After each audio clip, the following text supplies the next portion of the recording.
Olá, o Fenô na Rede está de volta, agora num novo modelo, né, frente à situação de isolamento social que a gente se encontra.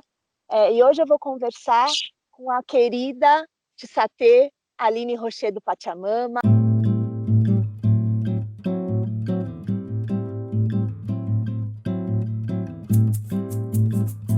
Ela que é uma mulher originária, historiadora originária, que nos deu a honra de compartilhar conosco nossas palavras. Para quem está nos assistindo, antes da Aline se apresentar e começar a conversar conosco, não perca, vá até o final do vídeo, que a gente vai apresentar os livros da editora Pachamama, que o link vai estar aqui na descrição desse vídeo, e não deixe também de se inscrever no nosso canal, que ajuda as nossas lutas. Vamos lá, Aline, um prazer recebê-la aqui no nosso Fenô na Rede. Saudações, Tissatê, saudações a Beijala. Você aí na floresta externa e eu aqui na floresta interna, para a gente poder dialogar. Eu precisei ficar no ambiente que eu tivesse acesso, né, à internet, mas vocês estão aí acompanhando essa floresta que brota da minha alma, né, que está expressa, vem dos desenhos que eu faço, nos livros, e que é tão importante quanto a floresta externa, a gente cultivar essa floresta que a gente vive fluindo do nosso coração, da nossa vida. E por isso que eu sempre tenho a tendência a lembrar as pessoas dessa nossa floresta do coração, como também da criança, que a gente precisa preservar dentro de nós, né? A criança dentro do adulto. A criança, ela está sempre disposta ao aprendizado, às novas aventuras, e às vezes os adultos já começam a se esquivar do novo, né? Por uma série de fatores. Então, minha gratidão também pelo acolhimento, pelo convite. Muito obrigada, Aline. Para começar, então, eu gostaria de te convidar a apresentar para quem está nos assistindo essas saudações, né, na língua puri que você faz e que são tão bonitas e tão inspiradoras. Se você puder contar para nós como é que elas são, ensinar, né? Acho que a gente precisa aprender a saudar desse jeito. Sim, é bom vocês também saudarem quando estiverem falando com o povo puri, para que a gente honre o nosso idioma, né? Algumas pessoas me perguntaram sobre o uso dos nomes, e em alguns estabelecimentos, né? E aí eu justamente falei sobre isso, que é uma língua da afetividade. Então ela vai fazer sentido quando nós estivermos conversando com um representante desse povo. E eu fico felicíssima quando as pessoas me saúdam dessa forma. O Tissatê, que acabou virando uma saudação, mas ele não é, ele é um acolhimento. Ele quer dizer irmã, irmão, pessoa que eu gosto. Aí você acolhe com o Tissatê. Ô, Tissatê. O chutê-potê, que eu também falo bastante, é boa luz. Chutê-potê, Tissatê, boa luz para você. Porque nas escolas, né, os adultos não fazem isso, mas as crianças, quando a gente visita a escola, tem aquela saudação, né? E aí a gente tem que dizer, não faça isso, esse grito, ele é um grito de guerra, que tem um significado para os originários norte-americanos, no caso estadunidense, né, do outro lado da Beijala. Mas para nós não tem, ele não tem uma representatividade. Se você quer me alegrar, me fala chutê-potê. E aí cada povo vai ter a sua forma de saudação, né? Os guajajaras falam catu, mas eu não falo catu só quando eu estou falando com guajajara, vai fazer sentido. Isso que eu venho nortear. Mas tem uma palavra que eu também gosto e eu saúdo, saudações a Beijala, que é uma palavra forte do povo Puna, é o povo Puna da região ali da Colômbia, e eles saudaram nossa terra dessa forma, antes do colonizador chegar. Então, a Beijala seria o que as pessoas entendem por América, e eu não uso esse nome, que a América é um termo colonizatório, né? Como também outros termos, e a gente acaba agregando ao nosso cotidiano, à nossa língua, sem saber o mal que esses nomes trazem, porque eles têm uma matriz de opressão. Então, Então, eu gostaria de saudar você, já que você me pediu para falar da língua, e há uma questão muito sentida com a questão da língua puri. Eu tenho feito um mergulho nessas raízes já há algum tempo. Existem muitas informações na internet equivocadas, e também, como você sinalizou, por ser historiadora, eu tenho uma responsabilidade, para além de ser originária, também enquanto profissional da história, né? E eu fiz história justamente para falar do meu povo. Então, o idioma é algo que traz muitos conflitos, porque as pessoas que estão na terra, eles veem isso de uma outra forma das pessoas que estão na cidade. Então, não é simplesmente você pegar um vocabulário, escolher uma palavra e agregar. Essa língua tem que estar viva na terra, ela tem que estar germinando, né? Como eu proponho aqui nesse nosso filhote, que é o Boacé, que ele fala sobre esse processo de como o idioma pode voltar a ser essa semeadura. E para isso, além dos registros que existem, eu tenho conversado com outros povos que passaram por esse processo, como os Pataxó, que vem me ajudando bastante, os Craô também, que da matriz Macrogê, tenho feito um trabalho agora com eles, o povo Krenak, e pessoas queridas que já estão aqui nesse planeta há mais tempo do que eu, e que eu tenho mais aqui escutá-las. Então, eu gostaria de saudar, se eu posso, Tatê? Por favor. Por favor.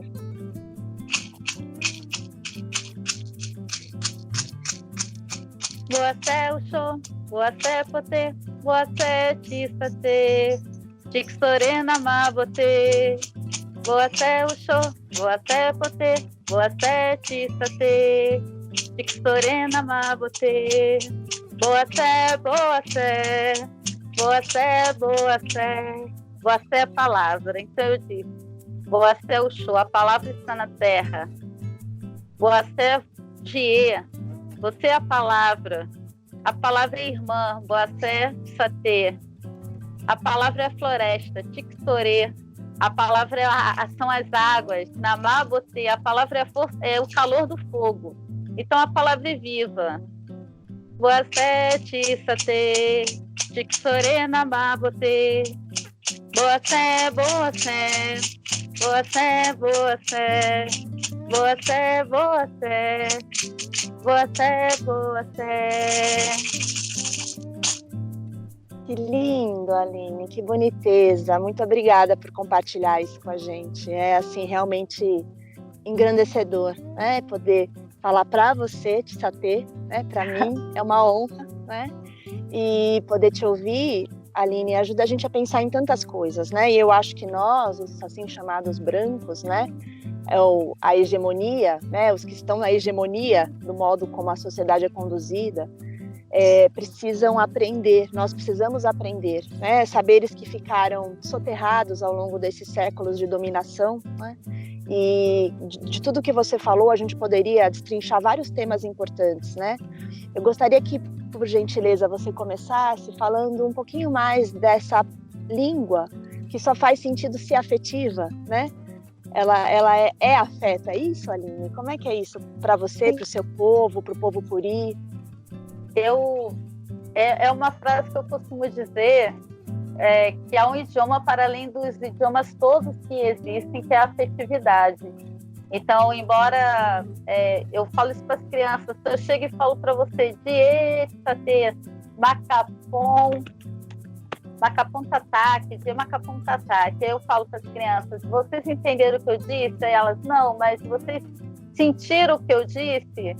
É uma coisa boa? Geralmente todas têm, é uma coisa boa, porque eu falei, exatamente. Então o afeto, ele vai antes do que o entendimento, né? Então se eu falo, Tissatê, por que as pessoas querem tanto saber? Porque eu saúdo com a minha força essa palavra, né?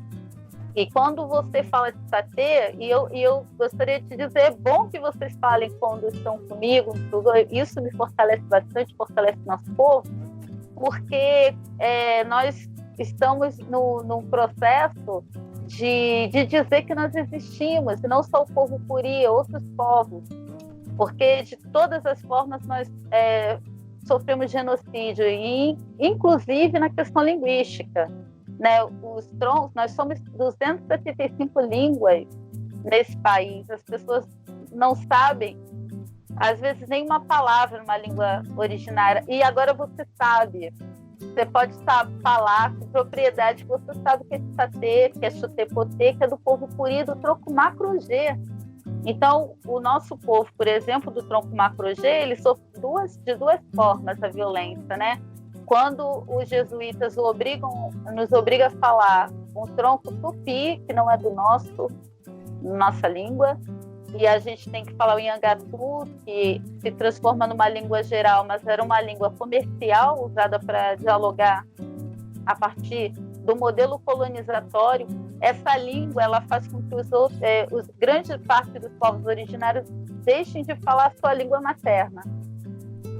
Passa para o Nhangatu. Quando a família real chega, lá no século XIX, você é obrigado a falar o português, além do Nhangatu. Então, nós somos muito resistentes, porque se a gente consegue lembrar, preservar e lutar para que o Tsatê exista, se você consegue que os Guarani continuem falando, né, o seu idioma, os Craô, os Chavante, é muita resistência e insistência dos povos originários em relação a esse genocídio também, porque uma forma de visibilidade é justamente tirando o que é a nossa língua, que é a comunicação ancestral e cultural, que perpassa a afetividade. A afetividade é um caminho que a gente encontra também.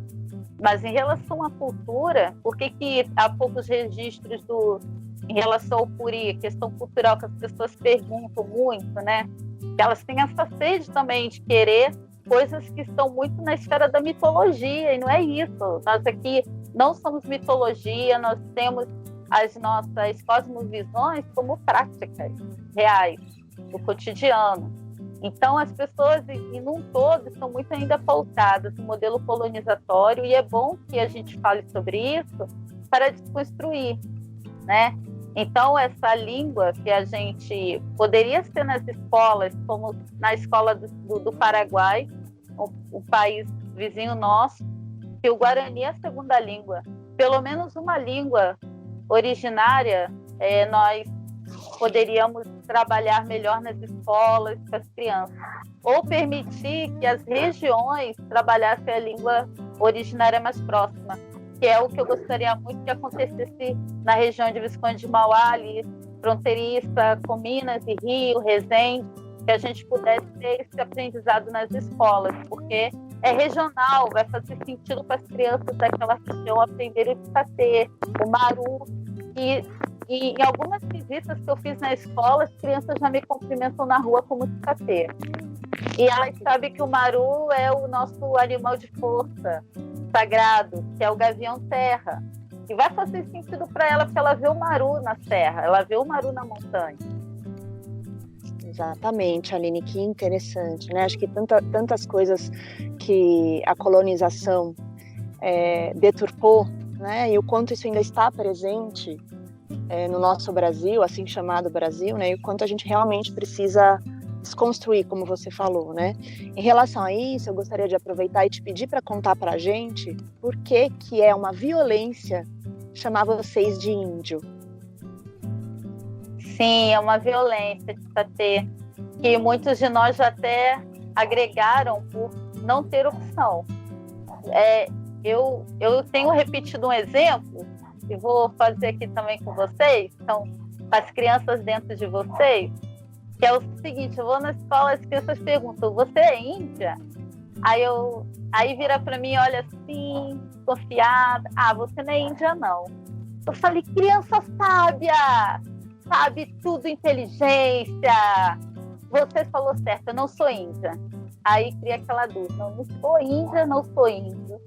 E se é por isso, você está certa. Agora, se é porque você esperava que eu viesse aqui de cocar, nua, aí não. E aí eu tenho que respeitar as leis que vocês criaram, os não indígenas. Eu não posso transitar conforme eu gostaria, porque a minha cultura ela está submissa a uma outra cultura.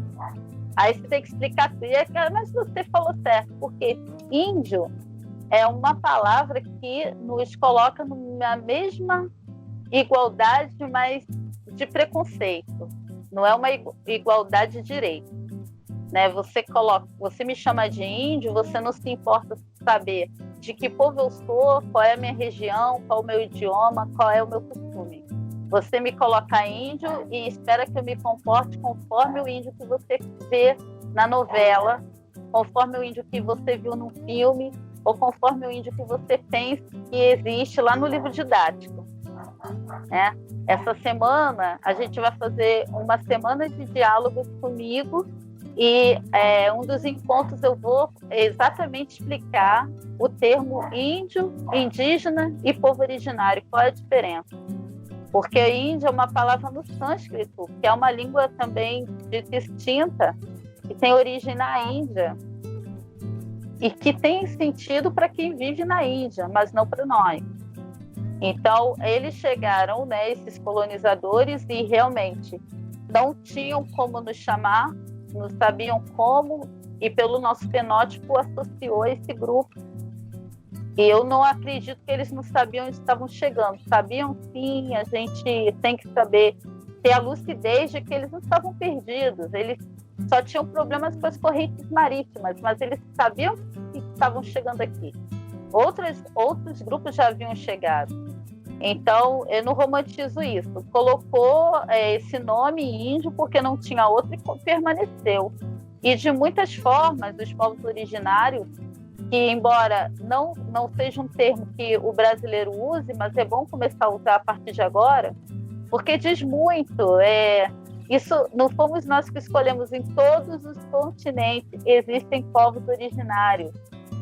É um termo mundial de que se trata de quem estava ali antes das invasões.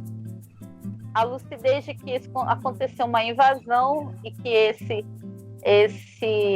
invasor ainda, além de invadir nosso território, ele invade a nossa cultura, a nossa pluralidade e também a nossa singularidade, né? De ter vários povos em um grande coletivo de povos originários.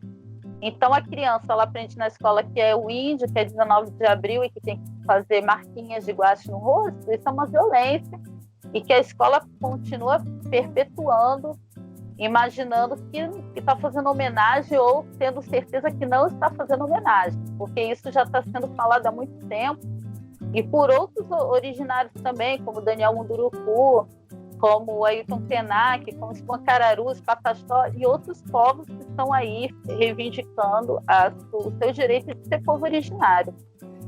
Então, eu sempre converso isso para as crianças, né? Que se chega aqui na escola vários povos, eu, mas minhas amigas e parentes, vocês vão ver que nós temos semelhanças e diferenças. As Guarani me chamam de Curiaçu, porque elas acham que eu sou grande, né, alta. E eu realmente, em relação à estatura das outras mulheres de algumas etnias, eu tenho uma estatura mais alta.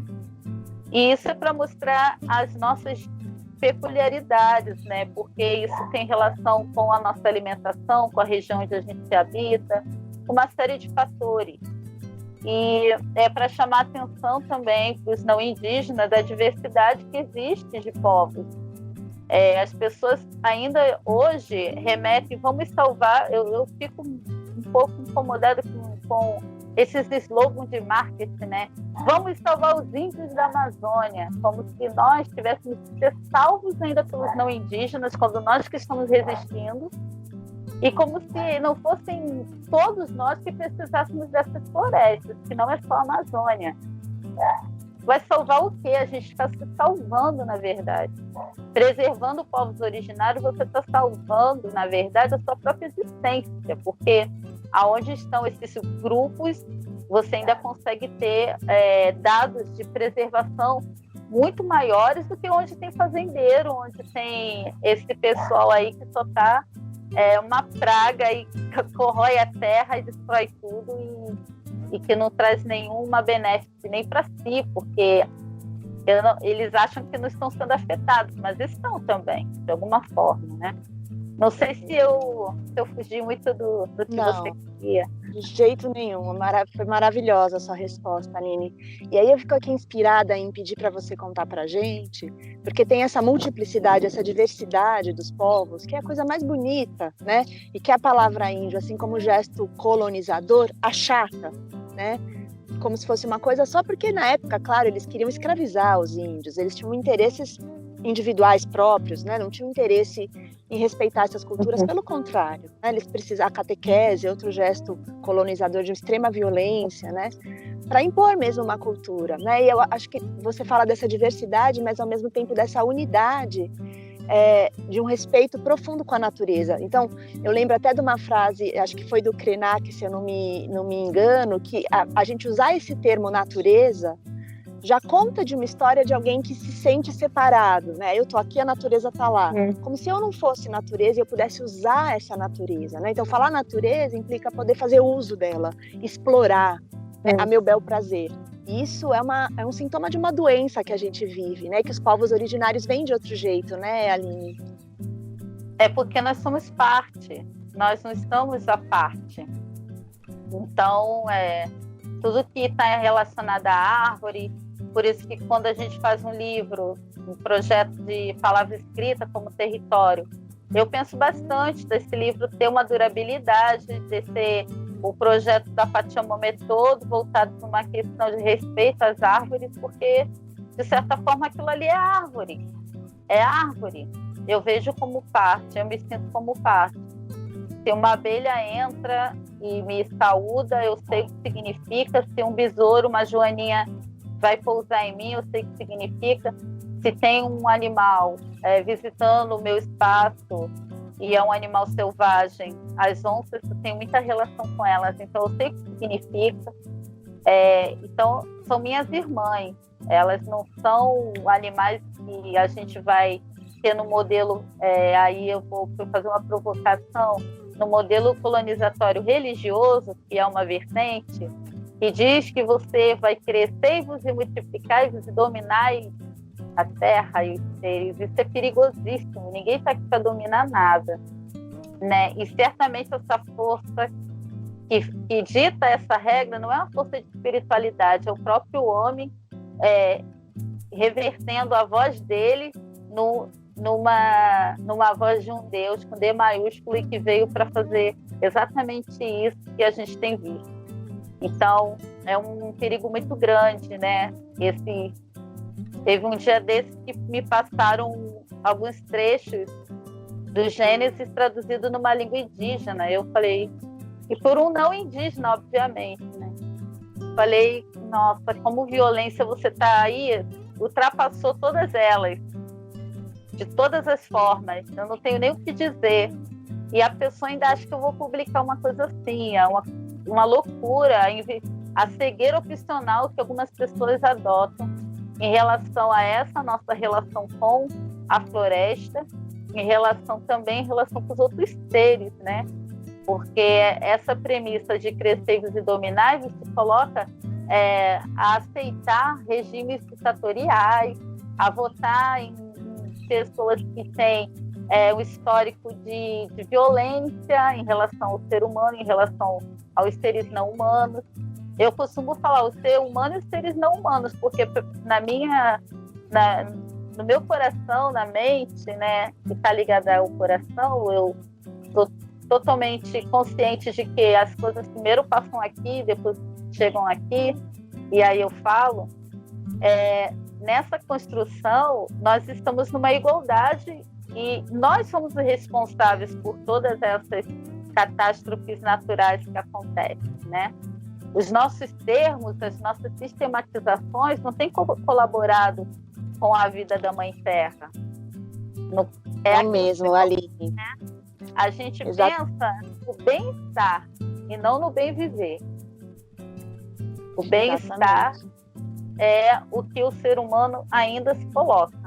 Dentro dessa conjuntura toda que nós estamos vivendo de lidar com a perda, né? De lidar com o sofrimento de você não ter um ente, os seres humanos continuam ansiosos e consumistas. Sim, exatamente. Eu tenho Aline, em relação a isso, eu queria aproveitar para pedir para você comentar, né? Essa doença que a dominação impõe ao mundo, e quando você fala assim do bem-estar, que é diferente do bem viver, o bem-estar ele é egoísta, né? Ele é autocentrado, ele é autorreferente, ele é individualista, né? O bem viver é coletivo, né? E passando pelo que a gente está passando agora, por essa pandemia, né? Por talvez ter começado nas classes mais abastadas, que estão mais acostumadas a ter privilégios, né, desde sempre, fez-se uma grande comoção, né? Mas os povos originários foram submetidos a inúmeras epidemias, né, desde que essas terras foram invadidas. Então, infelizmente, viveram essa situação repetidamente ao longo da nossa história, e foram epidemias que desprezadas, né, pela maior parte dos não índios, assim, agora que tocou, né, os privilégios, fez uma grande comoção, mas não tem como a gente falar dessa pandemia sem parar para analisar e para observar o que aconteceu desde sempre com os povos originários, e que também hoje os deixa numa posição mais vulnerável, né, do que as outras pessoas, né, nessa situação que a gente está atualmente. Como é que está isso, Aline, atualmente para vocês? Os povos, e aí eu não posso deixar de falar dos povos afro-brasileiros também, os povos negros estão passando por as mesmas questões.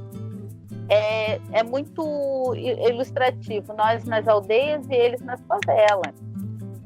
E quem trouxe essa doença, como você sinalizou, não foram os povos que estão numa situação econômica desfavorável, porque não é relação de trabalho, de força, de inteligência, é economicamente desfavorável.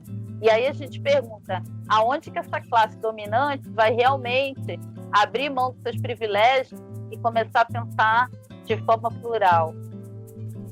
Porque eles morreram, mas nós estamos morrendo muito mais, sem direito a testes, sem direito a respiradores, sem direito em algumas aldeias a água, porque as mineradoras cortaram o desvio dos rios, as pessoas não têm água, as mineradoras continuam fazendo o seu trabalho de destruir esse nosso país, que é abençoado realmente por todas as forças. É um país que em todo o solo você planta. Eu faço teste com sementes de girassóis, né? Eu entrego às pessoas e todas quase assim que recebem conseguem plantar. E eu fico, tá vendo essa terra? Que a gente não valora. Você pode fazer até na laje, no telhado, sabe? Uma hortinha, porque ela vai brotar. E como nós estamos aqui, a gente não dá valor. Então, o que a gente tem recebido desde o início, e não só do início do isolamento, já bem antes disso, são essas invasões constantes que precisa se lidar. E as pessoas perguntam, mas os indígenas estão na cidade, mas vocês invadem as florestas, destroem as florestas, vocês comem as árvores e cospem. É isso que vocês fazem. Então, a gente não tem opção. E quando nós estamos na cidade, é justamente para ter um espaço como esse, né, em outros que eu tenho ido falar, porque talvez se eu estivesse no meio da mata, como só de sair daqui para fora, eu já não ia ter o final. Então, eu estou falando de um lugar que está na divisa de Rio e Minas, assim, perto da cidade. Eu não estou falando de um grupo que está isolado.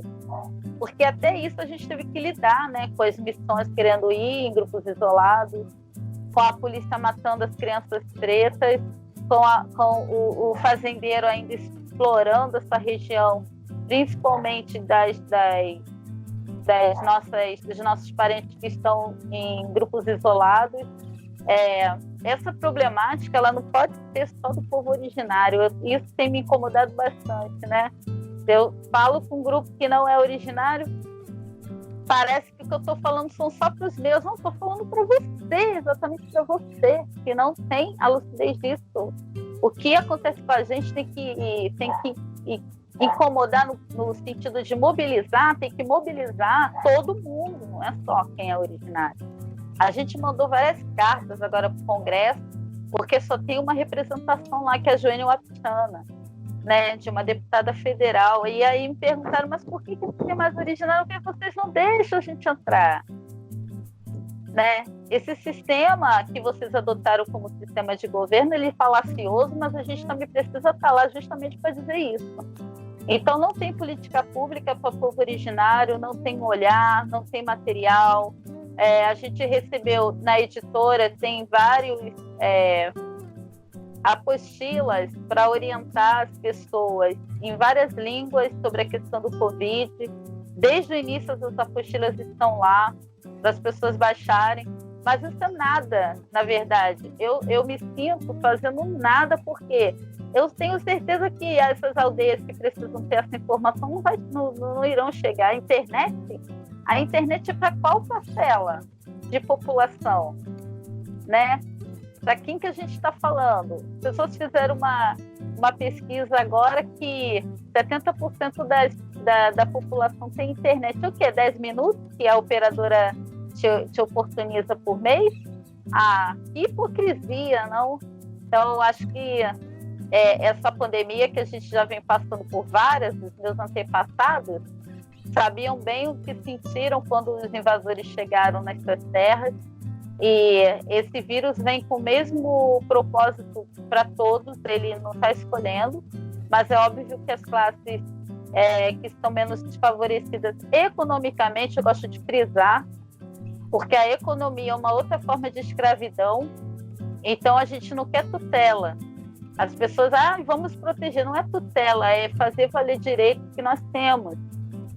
Inclusive sobre o direito ao isolamento, o direito a ter o material de preservação, a água, o direito que a gente gostaria de ter de expulsar todas essas mineradoras. E eu fui participar de um concurso aí que ia passar um poema entre um programa conhecido e outro. Eu não tenho televisão, então nem sabia, mas falei, 3 pessoas me mandaram a proposta, mas eu já tinha pensado, claro que o meu poema não entra, eu vou falar que o que está causando isso são as mineradoras, são os madeireiros, são os grileiros, isso nunca vai ser falado numa rede de TV a nível nacional. Quem quer ouvir isso? Você vai arrumar briga com um cara que está destruindo a terra e depois te coloca dinheiro na mão? Então a gente precisa realmente voltar aos nossos princípios, enraizar na terra e ver o capitalismo como uma escravidão, sim, que é isso que ele é isso que ele promove, por isso que nós estamos morrendo. A natureza, ela só não pode ficar sem a água, mas sem a gente, sem o ser humano, ela fica muito bem. Até melhor. Exato. Desse jeito que as coisas vão indo. Aline, é exatamente isso, né? Acho que essa que é a denúncia que a gente precisa carregar no peito, né? É a necessidade de reparação, né? De um massacre que vem sendo repetido, né? Que não é uma coisa só histórica para você estudar num livro, é algo que é reiterado, né? Esse gesto, ele acontece novamente a cada vez, todos os dias. E aqui as pessoas que nos assistem, grande parte são psicólogas e psicólogos ou estudantes de psicologia, né? E na nossa área, e acho que em outras tantas, eu lembro de ter lido num dos seus livros, né? O gesto violento que é chamar vocês, né, muitas vezes de objeto de estudo, ou fazer de vocês objeto de estudo, né, o quanto isso às vezes é um gesto acadêmico, quase um cacoete acadêmico, né, é muito sério, muito grave, né, e eu gostaria que você comentasse um pouco sobre isso para nós, para que a gente aprenda com você. Você me fez lembrar de um episódio, a gente falando sobre a questão dos originários no tempo presente, esses pronomes possessivos que os não indígenas usam, que não são nossos. E eu não estou aí querendo defender uma perfeição de ser, porque nós temos as nossas limitações, e nem quero que vocês entendam que romantizar os originários como seres super puros e perfeitos, não é isso. Mas a nossa prática, ela está bastante além das práticas dos não indígenas, no sentido da relação com a vida, né? Do respeito a essa floresta que pulsa. Então, em algum momento foi a questão, eu não sei se eu sinalizei que os invasores, quando chegaram, foram cuidados, né, pelos indígenas, pelos originários, que eles chegaram aqui mal, sujos, cansados, doentes, mantinham os seus cadáveres nos navios por conta da religião cristã, não podiam se desfazer, que tinha que ter um enterro decente para aquele cidadão e tal, e aquilo adoeceu muito. E chegou aqui, foi cuidado pelos povos originários, quando na Europa eles estavam queimando as mulheres que tinham práticas de uso de ervas e outros mecanismos. Não, é uma contradição só. A colonização ela é péssima, né? E aí uma professora falou, eu tenho um amigo que ele está estudando, ela falou assim, estudando o povo tal, e dentro da concepção de vocês sonham, né? O sonho tem uma comunicação, eu estou escutando. Aí ela vira assim, e ele disse, o não indígena que está estudando o povo indígena, que esse grupo não sonha mais. Aí eu falei, nossa, mas por que o seu amigo está estudando a gente? Que prepotência é essa de achar que ele está estudando a gente? Ele que está aprendendo com esse povo, ele não tem que saber nada e ele não tem o poder de saber se o povo está sonhando ou não. Me desculpa, Tati. Desculpa, não tenho como ficar calada, porque nós somos vistos como fósseis e talvez eu incomode bastante por isso. E já passei por milhões de situações no meio acadêmico. Não fiz o meu doutorado e nem mestrado com temática originária justamente para conceituar a sociedade. No começo eu tentei falando sobre questões de música originária e memória, porque eu sempre quis trabalhar com narrativa e história oral. Mas eu não podia falar sobre o meu povo porque ia ser uma pesquisa do tempo presente. E aí, como historiadora, eu não podia falar do tempo presente. Tinha que ter uma distância de 30 anos para falar umas regras hierárquicas. E aí eu entrei na academia falando de música, mas eu não entrei com o tema da música originária, embora eu sempre tenha feito trabalho sobre, e na verdade com os povos originários em paralelo, né?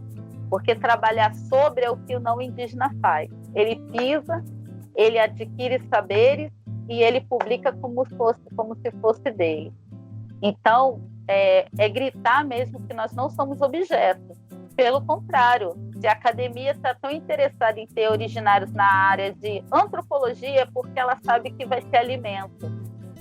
Agora, esse originário ele tem que ter a liberdade para fazer o curso que ele quiser, cinema, medicina, moda, o que for. Nós somos cidadãos desse país. A gente tem que tirar essa prepotência do não indígena de ser colonizador e tutelar aquilo que ele acha que é selvagem. Eu tenho muito mais honra de dizer que sou uma mulher selvagem do que sou uma mulher acadêmica. Então, eu sou, antes de tudo, onça, ser originária. A academia ela vem para, na verdade, suprir uma exigência do não indígena e não uma premissa dos povos originários. E é os saberes na oralidade, que é a relação com a terra, com as árvores, com os seres.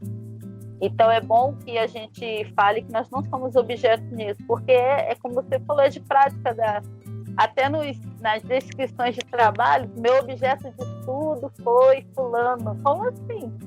Você transforma uma pessoa num objeto e acha que isso é louvável, né?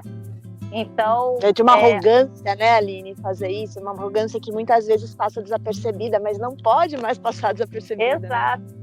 E eu fui feliz no sentido de que eu fiz algo pensando que, quando eu trabalhei com música, eu trabalhei com doutorado em relação a músicas e histórias de mulheres. E as mulheres que eu entrevistei, que conversei para pesquisa, não são indígenas, eram mulheres brancas, de uma classe privilegiada. Algumas entenderam a minha mensagem e continuam me ajudando até hoje. Tem a Virginie do metrô, que está na França e que sempre me apoia nas militâncias. Tem outras mulheres brasileiras que estão fora do país, mas entenderam o valor. Eu fiz o contrário. Eu fui e fiz com o detalhe de não usar as pessoas como objeto. Eu chamei as pessoas para estarem comigo nesse trabalho, né? E até hoje é uma prática dos meus trabalhos na esfera acadêmica serem com história oral, justamente por eu entender que nada se faz sozinho. Então, eu trago as vozes, né? E não é dar voz, as pessoas têm voz, é simplesmente oportunizar um espaço de escuta, que elas sejam escutadas, né? Por meio da palavra. Exatamente, Aline, maravilhoso esse trabalho que você faz. Antes da gente falar um pouquinho dos seus livros, das suas publicações, que o mundo todo precisa conhecer, eu queria que você falasse, você falou isso do nós, né? Do trabalho coletivo, da força do coletivo, da integração, né? Das cosmovisões originárias, que vai na contramão desse individualismo doente, branco, né? Hegemônico.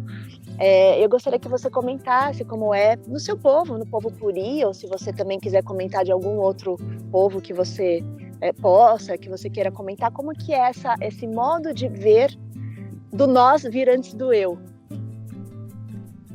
Eu acho que o nós está tão presente que o eu fica um pouco até esquecido dentro dessa prática. Eu não vou nem dizer visão, que eu posso me equivocar. É uma prática muito ousada numa sociedade que é totalmente egoísta e eurocêntrica, né? Então, até quando a gente está em grupos não originários e você vai propor práticas de coletividade, você esbarra com um problema. Entre nós também há problemas. Novamente eu digo, nós não somos os seres perfeitos, não imaginem essa perfeição. Tudo é um processo de aprendizado, tanto para nós quanto para outros que se propõem a entrar nesse caminho do coletivo, né? Trabalhar eu e você, ou eu sozinha, é muito mais prático, no sentido de realmente de agilidade. Você não está discutindo com ninguém, você não está tendo conflito com ninguém, você não está tendo que abrir mão por ninguém. Então, quando você propõe a prática coletiva, você está no desafio em todas as esferas. Mas é isso que a floresta nos ensina. Então, eu vou só tentar para uma alteração na sua pergunta. Não somos nós que estamos ensinando a ninguém. A floresta que tem nos ensinado o que é ser coletivo. Quando as abelhas trabalham no coletivo, quando aquele pequeno macaquinho avisa lá aos outros animais que está chegando a onça, e aí eles se deslocam, ou quando há uma comunicação forte de alguém que está chegando no espaço da floresta, porque os animais se respeitam dentro dos seus territórios e todos são importantes. Então, eles vivem numa coletividade e no respeito. A medicina do lobo, que ensina o que é a liderança. Então, eu ouso dizer que não somos nós, indígenas, originários, que vamos ensinar. É a floresta que nos ensina, a gente só tem atenção a ela. Eu fiz há pouco um poema chamado Tatê Abelha, que aí eu falo, são 305 abelhas, são quanto o número de povos originários, né? Um animal pequeno, nossa abelha não tem ferrão, a nossa abelha, cada uma faz uma forma de mel, uns parecem licor, outros são mais encorpados, e as crianças entendem a abelha só como a abelha africana ou a abelha europeia, que tem ferrão e que tem um mel maravilhoso, mas não é o nosso. Então, quando a gente pega as 305 abelhas que estão morrendo com agrotóxicos, de pessoas que estão falando de comida, a gente aprende muito com elas também na sua resistência, na sua doçura, na sua tenacidade, porque elas nem ferrão têm para se defender, sabe? E elas estão lá na mantiqueira. Então, é a natureza que vem nos ensinando, não somos nós. Embora sejamos seres próximos a essa mãe terra, a Pachamama Beijala, né? Daí não vamos usar a natureza também, vamos falar a Beijala, a Pachamama. A Tixorê, no povo Puri, que é a mata, é ela que nos ensina. Então eu estou no constante aprendizado, porque eu não sei ainda. Eu queria muito ser como a onça, eu queria muito ter a doçura das abelhas, eu queria muito ter o olhar do falcão, então eu estou aprendendo bastante. E convido vocês a aprenderem também.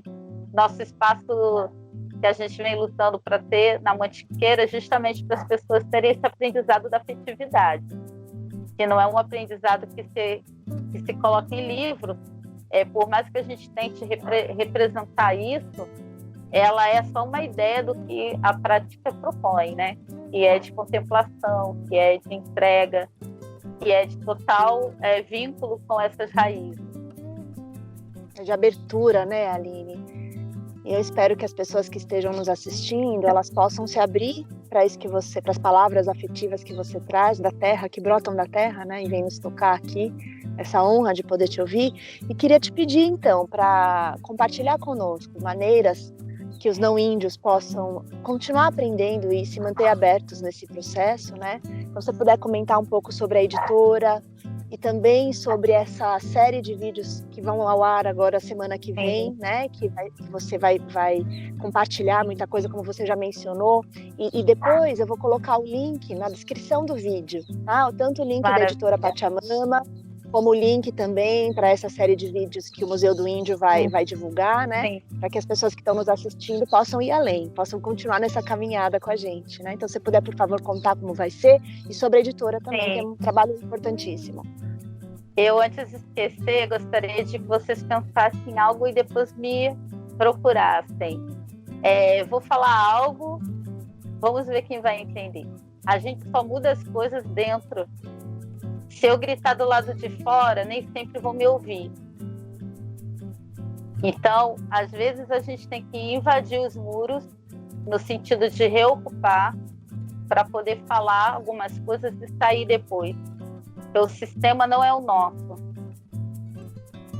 Então, eu tenho essa semana aí, em parceria com o Museu do Índio, com o propósito de ir às escolas, que era um trabalho que eu já fazia, mas esses vídeos também vão estar disponíveis posteriormente na Pachamama Editora. Bacana de vocês acompanharem, porque são falas a partir das práticas que eu tenho de visitação às escolas, e na escola é um termômetro muito bom para a gente entender o grau de desconhecimento em relação à nossa história, né? Tanto por parte das crianças como por parte dos professores. E aí eu visitei escolas públicas, escolas particulares, escolas de classe altíssima, escolas de favela e nem tinha janela. As dúvidas não foram diferentes em relação aos povos originários. Então eu fiz uma rememoração de tudo que as crianças me perguntaram, porque ainda que eu tenha falado com crianças que sejam privilegiadas, eu tenho o princípio de desconstruir isso. Para minha criança, ela ainda tem algo muito peculiar, né? Que quebra um pouco essa coisa do que o adulto quer inserir para ela, né? Ela se torna livre quando ela está perto do novo. Então, como eu era o novo, aquilo que poderia vir de preconceito ficou um pouco de lado. Mas por parte dos professores, muito desconhecimento. Então eu fiz, primeiro o encontro vai ser uma explicação sobre o meu povo, Puri, da Mantiqueira, da relação com a terra, da relação com essa cordilheira, que é nosso território. E embora a gente não tenha uma aldeia, por conta do nosso histórico, a gente tem o território que é a Mantiqueira. Então o primeiro encontro vai ser voltado para isso. E em cada encontro, uma dúvida como a que você colocou aqui, mas eu vou dar uma explicação mais aprofundada sobre por que o índio, por que não usar o índio, por que originário, por que não usar também indígena, qual a diferença entre os povos originários, culturas originárias e cultura indígena, quais são, como são, por que os 305 povos se constituem nesse território, são diferentes e têm semelhanças, até abordar a questão do originário, né, no tempo presente. E explicando mesmo por que a gente, às vezes, com aquela questão do apelido que eu falo com as crianças, que eu comecei contando e acabei que eu não terminei, que índio é um apelido que colocam em você na escola, como aquele apelido que você recebe no 5º ano e você não quer, mas tem que conviver. Porque todo mundo te chama assim, você sai da escola, tem um elemento que estudou com você lá no 5º ano e vai lembrar disso. Então a gente convive com algo que a gente se desagrada, mas às vezes acostumou, tendo que aceitar essa imposição, né? Então, essa semana eu peço que acompanhe, mas lembrando sempre disso que eu falei antes aqui, né? Que é importante, porque a gente está passando aí por umas questões muito sérias em relação aos grupos que se dizem aliados aos povos originários, enfim, e outras coisas que a gente passa, de censura mesmo, né? De não poder falar algumas coisas assim, a nível público, enfim, para nos preservar. E a editora, eu até, deixa eu ver onde que está, até aqui.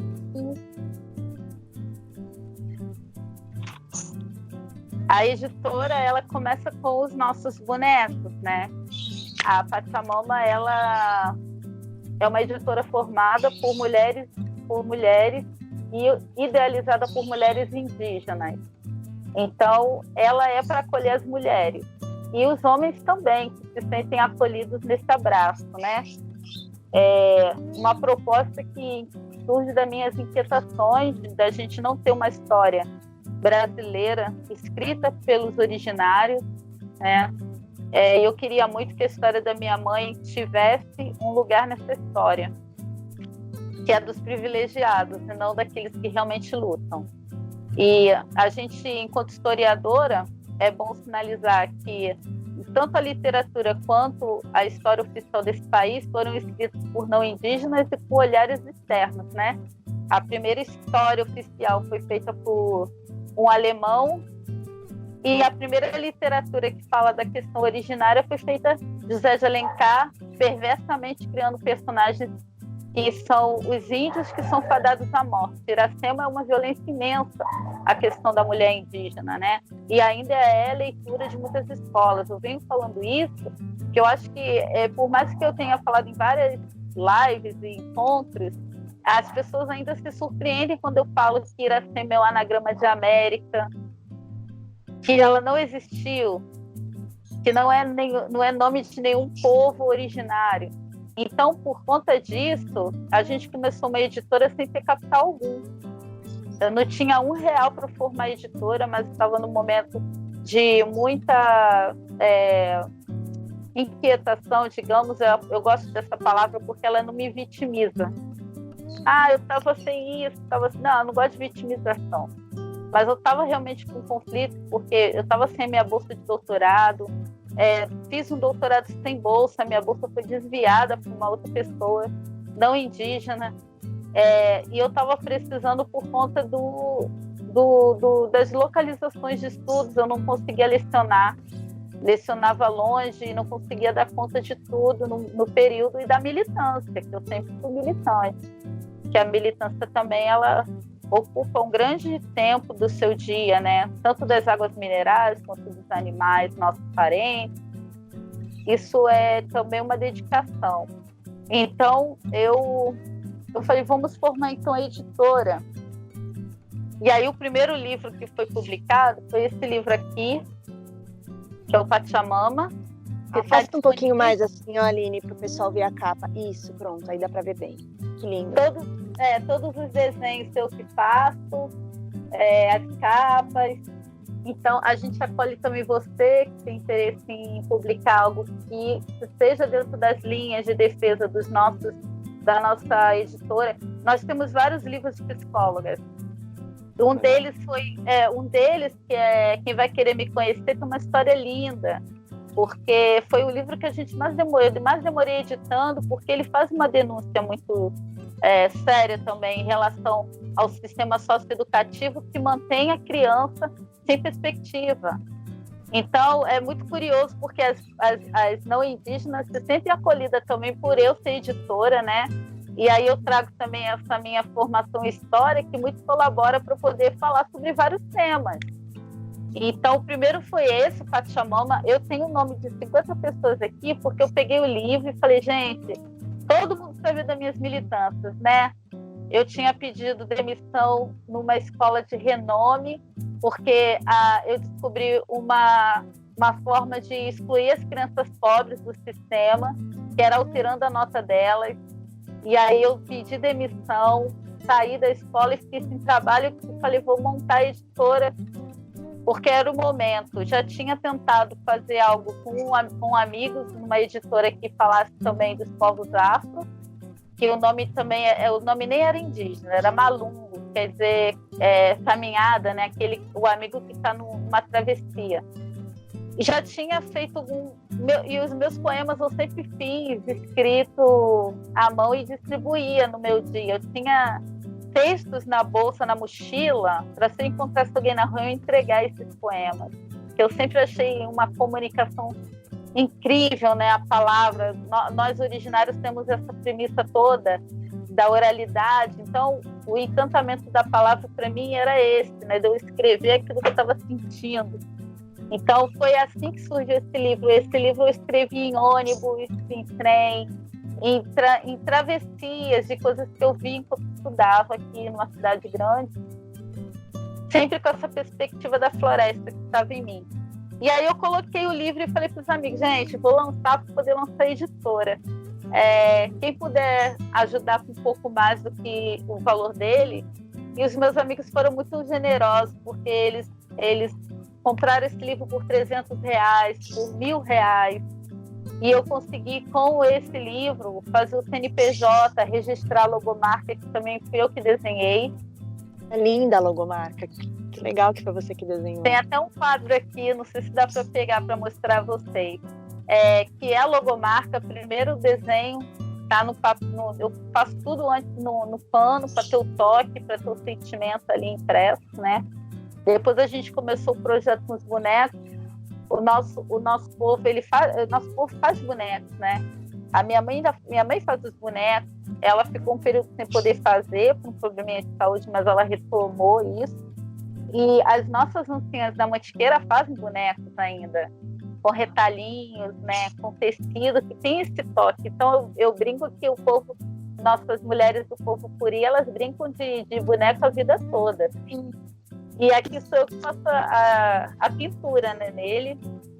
E assim a gente começou com um projeto de trazer livros de povos originários. E quem quiser nos ajudar, a gente tem agora 3 livros aí para publicar e a gente não tem apoio de nenhuma instituição. Justamente pela liberdade que a gente preza de fazer as coisas do nosso jeito e de não colocar o selinho lá de uma empresa que está fazendo danos ao meio ambiente e fazendo danos aos originários, e a gente vai aceitar ajuda. Então, a gente conta com os nossos aliados. Nós temos livros dos não indígenas também, que inclusive são esses que ajudam a gente a manter o projeto de livros originários, né? Dentro desses projetos, a gente tem o Guerreiras. Um pouquinho mais para trás só, Aline, assim. Puxa um pouquinho. É isso, perfeito. Aí dá para ver bem.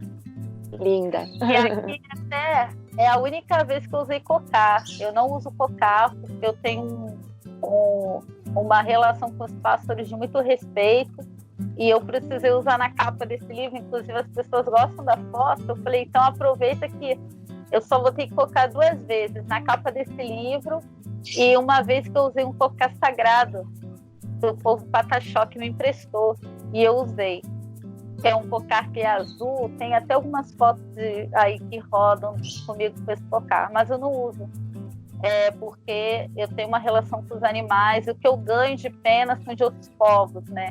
Esse aqui eu ganhei da minha amiga Sateré, Inara Sateré Maué. Então, e eu tenho uma relação forte, né? Minha mãe está fazendo um agora com as penas do Maru que eu encontrei nas minhas andanças na Mantiqueira. Então, ele vai ficar com as penas do meu animal mesmo, que é o Maru, né? Mas eu não uso cocar. E tem esse livro que fala das mulheres originárias em situação urbana, inspirado na história da minha mãe. E é um livro muito didático, no sentido de que você consegue ter uma noção de quantos povos existem no país e das diferenças entre esses povos, né? Tem a imagem da mulher, o relato dela em primeira pessoa. Embora eu tenha feito a escuta, né? Foram várias entrevistas que eu fiz cada uma delas. Eu fiz esse livro junto com a minha tese de doutorado, então porque eu consegui um edital que era para mapeamento de indígenas na cidade. Eu fui mudando o edital até eles entenderem que o livro era mais importante do que uns dados, né? Aqueles dados de pesquisa historiográfica, enfim. E o livro realmente, né? Ele para mim teve força. E aí tem um relato, tem informações sobre o povo. Então você tem informações sobre povos desde o Amazonas até o sul do país, porque são várias mulheres de vários lugares, de vários idiomas. E também com esse projeto eu consegui o Tainô, também todo feito com ilustrações minhas. Deixa eu pegar aqui tem uma parede aqui, tá cheia dessas ilustrações. Hoje eu mudei um pouquinho de lugar, porque... Uau, que linda. Um pouquinho mais para trás, Aline, só um pouquinho mais para trás, para o pessoal ver. Lindo, que linda essa ilustração, maravilhosa. São feitos em tela. Eu gosto desse aqui também. Uau, que lindo. Você faz Nossa, que maravilhoso. A capa também é uma tela. Lindo. E esse livro é muito importante porque ele tem 2 idiomas indígenas originários, né? Tem a língua guarani e a língua chavante. E agora eu mostrei a vocês, né? Que foi deixa eu pegar. Que é o Boacé, que também tem a ilustração minha e vai falar já, vai ser um dos que lindo. Eu vou entrar já falando da língua puri com ele. Uau, que lindo. Essa ilustração é a mantiqueira no meu coração. Que a mantiqueira, que é o nosso território, ela é a montanha mais antiga do mundo, ela é a cordilheira mais antiga do mundo. O pinhão, que é o nosso alimento, ele é da árvore de semelhante tempo de existência, né? Os dinossauros comiam pinhão. A araucária, nossa árvore sagrada, ela tem uma longevidade imensa, de mais de 1000 anos.